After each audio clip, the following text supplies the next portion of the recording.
And 4 years after the last recession began, more than 1 million self-employed Americans are out of work.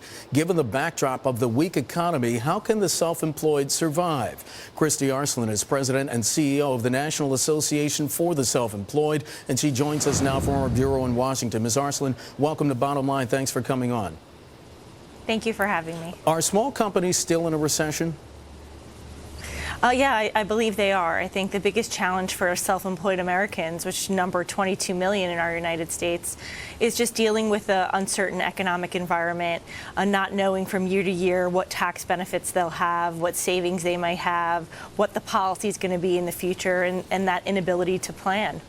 Did you hear anything in President Obama's speech last night that leads you to believe that help's on the way for the self-employed and for small businesses?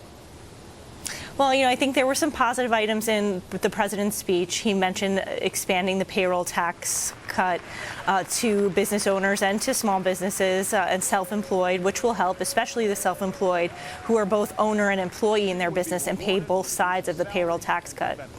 How did the collapse of the housing market affect the self-employed?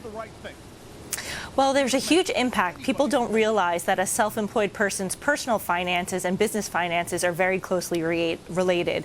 Many self-employed business owners fund their business with their personal finances, personal savings, and most especially with the equity in their home, either to start up or to extend their business or manage and grow their business in the future. Many look to that equity. With the housing market collapsing and values of homes declining exponentially, many business owners can no longer look to that as a valuable source of revenue or funding for their business. And frankly, traditional lending institutions aren't much help for the self-employed community. Ms. Arslan, what's the incentive for the millions of Americans who are looking for work to join the ranks of the self-employed?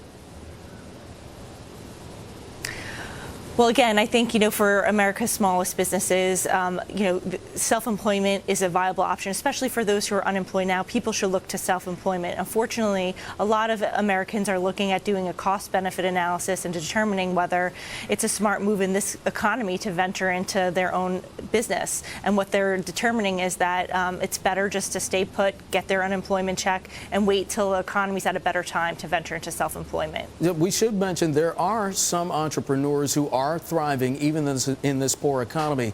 Who are they and what sectors are we talking about? Well, I think we can look at technology. IT has been thriving. We have a growing reliance on technology in this society in our United States. So that has been a thriving community, particularly with the president's proposal, infrastructure.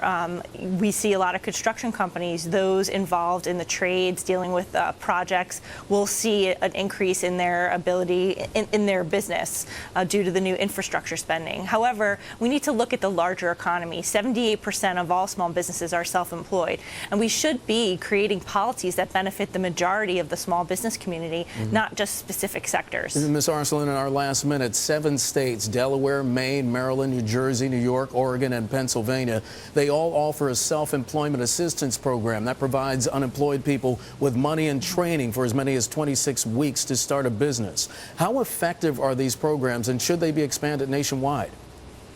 They are. They're very effective, and they should be expanded nationwide.